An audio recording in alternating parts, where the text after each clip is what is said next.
ไม่สงข่าววันเมื่อในข่าวเฮาสังหารเตมาเอาตังผมใจอันมีชื่อว่ากามานีจันตาเมื่อก่อนคนหอคำเมืองปาราณสีมีลูกใจเจ้าหนึ่งจื่อเจ้าอาตาสมุขะเมื่อมันเจ้าใหญ่มาและ7 ขวบนั้นเจ้าอูหอคำหลงซ้ำนอนเพกว่าเสอามัดพวกเมืองตั้งหลายสั่งอ่อนกันยุกยองมันเจ้าขึ้นเป็นเจ้ามุนใหญ่คนหอคำยามนั้นพองเมืองหลงก็อันจื่อกามานีจันตานั่นสั่งว่นว่าเจ้าหอคำเฮาในยังตึกก็เลข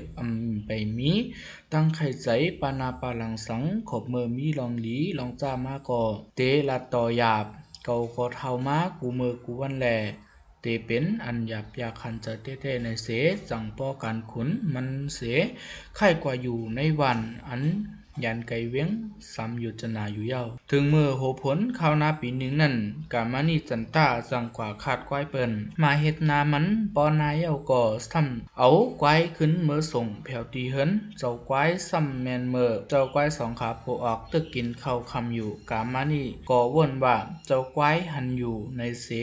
เอาควายเข้ากว่ามัดไว้ในคอกเสอำลาดความสังขึ้นปอกเมื่อกว่าหังมันถึงยามกลางคืนผู้ลักซัมมาลักเอาควายตัวนั่นกว่าเจ้าควายสั่งกว่าจูตีเฮินกับมานีจันตาเย้าไว้เสียเจ้าควายเมื่อถึงตีเฮินกับมานีเย้าเจ้าควายจังถามกับมานีว่าควายอันลุงเฮาขัดมานั่นหน้าป้อเย้าเฮ็ดสังจึงเอาขึ้นเมื่อส่งสมานีจังตอบขึ้นว่าเกาเอากว่าส่งฮอดเฮินเมื่อมัดไว้ในคอกมือว่า2 คือปูออกหันอยู่ใจหือในเสเจ้าควายจังขึ้นตอบว่าลุงเฮายังลาท่าหือเตฮู้กับมานี่จังขึ้นลาดว่า2 คือหันอยู่แลเกาจังลาดเจ้าควายขึ้นตอบว่าป้อเป็นไหนเฮาถูกดีกว่าจู้เจ้าหอคำอาตาซัมมุค่าแตบตัดปันจังเย้าการในแลห้องเอากับมานี่กว่าจู้เจ้าหอคำอยู่เย้าไว้สิเจ้าควายห้องเอากับมานี่เปิดแต่เตมือจู้เจ้าคุณหน่วยมุนใหญ่คุณหอคำนั่นซ้ำแม่นเมื่อพยายามต้องไม่เข้าหน้าแลเกาฮอดแผววันหนึ่งกับมานี่ต้องไม่เข้าหน้าจังกว่าไว้เฮินเตก็มันเฮินหนึ่งแม่เจ้าเฮินนั่นอ่างตีหุงเขาเล่งกามานี่แหละซ้ำปาดาล่มเอาลูกอ่อนในต้องอย่าตกกว่ายามนั่นพอเจ้าเฮินซ้ำว่าก็เปิดเจ้าแลลูกอ่อนพ่อเลยอย่าตกตายเกาจู้ในเสซ้ำปากันกว่าแทงเย้าถึงกว่าตีหนึ่งเขากว่าย้าก้นแกดมาไอแกดมานั่นห้องว่าแห่ซึ่งปันมาเกาอีก1 รู้กามานี่ก็เก็บเอามาหินซึ่งซ้ำซึ่งจับขามาหักกว่า8ในก่อเจ้ามาจู้ซ้ำจอมกันกว่าแทงยามนั้นกามานี่ไม่ใจขี้ใจหนาว่นว่าป้อเกาตายจังเย่าในแลจังเว้นตกพังฮึกตี1ซ้ำตกย้าปู่จางสารตายกว่าลูกชายปู่จางสารซ้ำว่าเกาจู้ในเสจอมกันกว่าแทงห้องมือเขายังตึกกว่าจำตังนั่นกามานี่ซ้ำไรหับเอาความเปิ้นผัก10 เปิงตาต่างเราจะหอคำเสขึ้นมาลัดปันเขาพอความ10 เปิงอันกามานี่หับก็อันตั้งสดนั่นเป็นแก่วันจังลัดตีกามานี่ว่าลุงเว่ยเกาคาในมือกูบอกมีเงินมีคำเลยกินหลีนุงหลีขาใจก้นซอยก่อนน้ำต่อมือเหลียวเส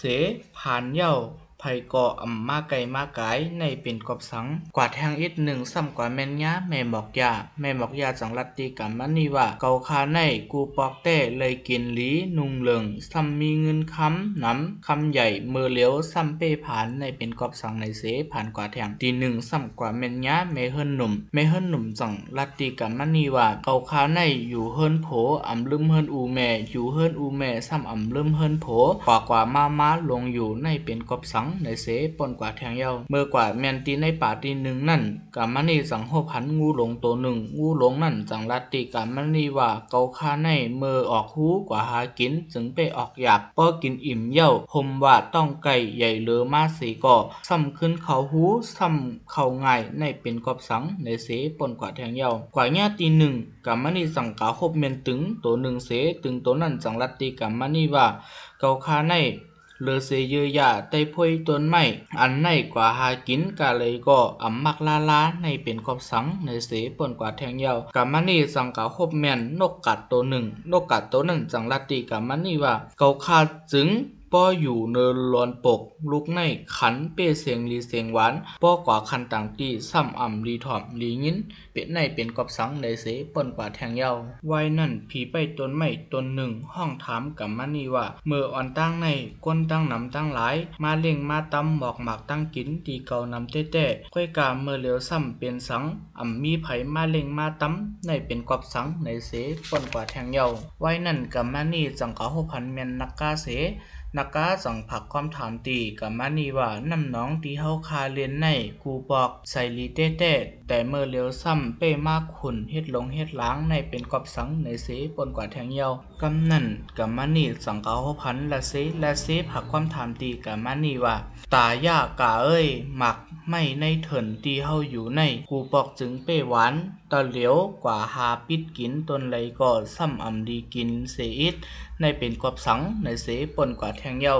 ไว้นั่นซ้ำกว่าท่อพันแม่นปุ่งนะเมาปุ่งหน้าก็นั่นจังผักความถามตีกันมานี่ว่าลุงเอ้ยเมื่อกูบอกเกาข่าอมซบไว้เปต่างกาลามันตรากาถานำเต้ต่อเหลียวกาถามันตราเจอนั่นซ้ำลืมกว่าในเป็นกอบสังในเสปนกว่าแทงเยาไว้นั่นกับมานี่ก็ป้าเอา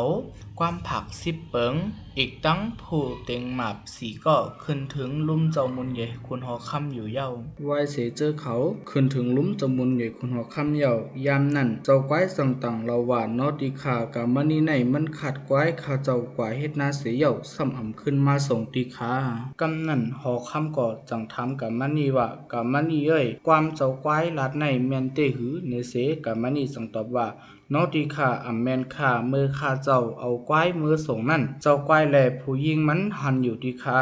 ในเสยำนั่นหอคำจังถามที่เจ้าก้อยว่าส่งเคอปูออกไรหันเตหือในเสเจ้าก้อยจังตอบเจ้าหอคำขึ้นว่าปอติขาอ่ำไรหันติขาในเสหอคำจัง10ลัดแทงว่าเฮ่ลัดซื่อแลเจ้าหอคำอัตตาสมุขะในเขาเงาปอลือไว้เมื่ออ่ำไรยินหือในเสเจ้าก้อยกูนาปอสันขึ้นต่างเราลัดว่าอ้อไรหันอยู่ก้อยกามันอ่ำรัดสังติคาในเสยำนั่นคุณหอคำจังปงความว่ากัมมันนี่เอาก้อยส่งแลอ่ำรัดเจ้ามันในพิษเย้าในเสเมื่อตักไลเสปันเงินกาก้อย3ห้อยเจ้าก้อยหันอยู่แลซ่อมแลนว่าอ่ำไรหันในตักไลควักหมักตา2ขาปูออก8เมื่อนั่นเจ้าก้อยยินโกนาจังเล่าว่าเงินกาก้ายก็คาเจ้าอ่ำเอาเย้าหมักตา5ปูออกก็อย่าไปให้ไลควักเสกำตีคาเฮ็ดในเส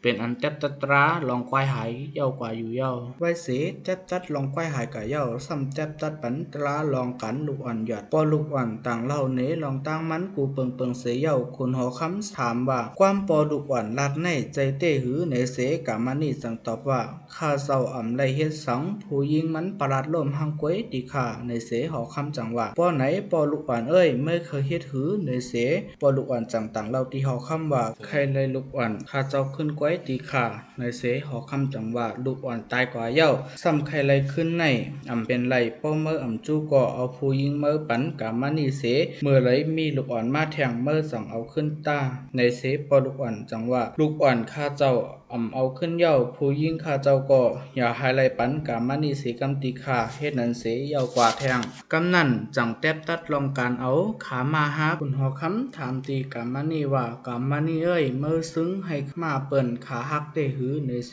กามันนี่ต้องตอบว่ามันใจซึ้งแลข้าเจ้าจังซึ้งตีขาในเสหอคำจังถามแทงว่าเจ้ามาเอ้ยไม่เลยใจเตหือในเสเจ้ามาจังตอบว่าอ่ำไรใจตีขาในเสหอคำจังว่าแทงว่าราซื่อแลความอ่ำจืออ่ำใจในเก่าอ่ำใครยินไว้เสและยินหนังมันเหี่ยวเจ้ามาก็จังตอบว่าและใจอยู่เตตีขาในเสขอคำจังลัดแทงว่าป้อเป็นไหนกามาเมื่อกาหือกามานี่ถูกไล่ปันอันเมื่อเหรียญคุณหอคำในซ้ำเตไล่ปัดลิ้นเธอซบเมื่อในเย้ากำนั่นเจ้ามาก็จังตอบว่ากามาก็ข้าเจ้าอ่ำเอาเย้าแค่นต่ออย่าเป๊ปัดลิ้นเธอซบข้าเจ้าสีกำเฮ็ดนั่นเสเป็นอันเย้าตัวกว่าไว้นั่นจังแทบตัดแทงกันปู่จังสารย่ำนั่นลูกใจปู่จังสารต่างเล่าว่ากามานี่เอาอูมันตายในแหล่กามา นี่ซ้ำขึ้นเราว่าข้าเจ้าจานกามเสใครตายแลจังเวนตกผังฮึกซ้ำตกยะอูมันตายกว่าตีคาในเสหอคำจังลาดว่าอายจังสารเอ้ย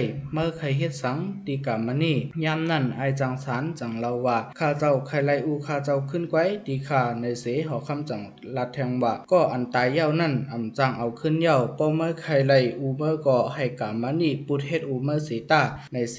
กำนั่นไอจังสารก็สังลาดว่าอูข้าเจ้านั่น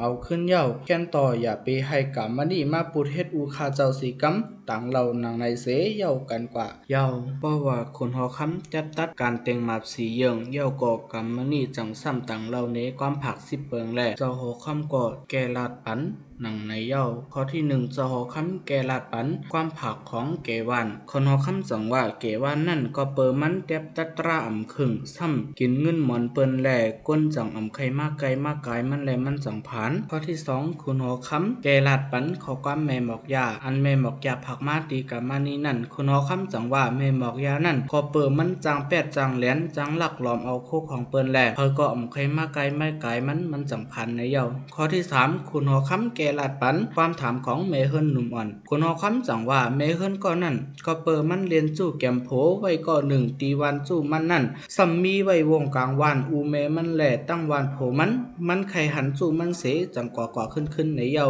ข้อที่4คุณหอคำแกลาดปันความผักของงูคุณหอคำจังว่างูลงตัวนั่นมันเป็นงูปิดตาในหูมันมีเงินคำไว้แหล่เมื่อมันตีออกหูนั่นมันไข่ผัดเงินคำมันจังออกหยาบป้อมันกว่าหากินอิ่มเย้าเมื่อมันขึ้นเขาหูนั่นก็เปิ่มองหันเงินคำแหล่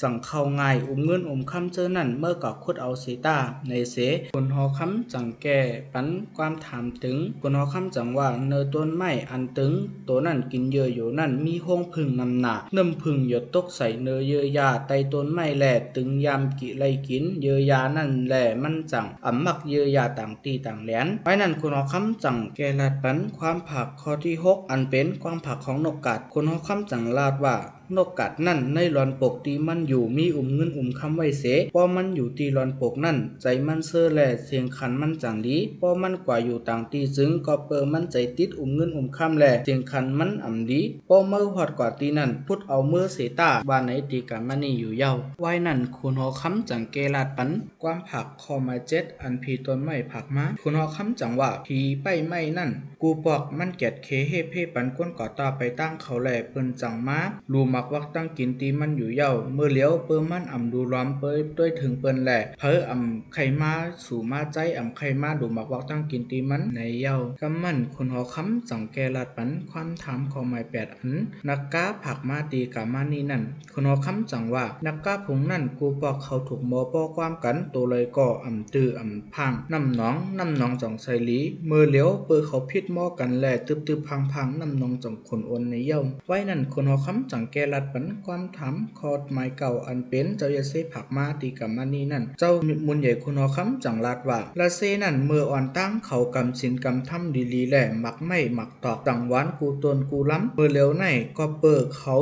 กำสินกำทำก็เปิดสินเขาลู่แหล่หมักไม่หมักตอกจังผัดสมคมขั้นกว่าในเย้าไว้นั่นคุณหอคำก่อจังแกลาดปันความถามข้อหมาย10อันเป็นความถามปงหน้าคุณหอคำจังว่าปงหน้านั่นเมื่ออ่อนตั้งมีไก่ขันต้องยำตัวหนึ่งพอไก่ขันก็มันลุกคนลิกูวันกูไหนมันจังลืมเปตังกะรามันตรากะถามันเมื่อเลี้ยวไก่ตัวนั้นตายเสไก่ต่างโตสำคัญต้องยำแหล่พอไก่ขันเจ้าก็มันลูกเจ้าตานั่นจึนปังซ้ำไข่คนลิคนไล่สังซ้ำขึ้นนอน8พอไก่ขันลาก็มันลูกลาตั้นไหลคนลิคนไล่สังจังลืมตรากะถามันกะเป็ดตั้งบดเยา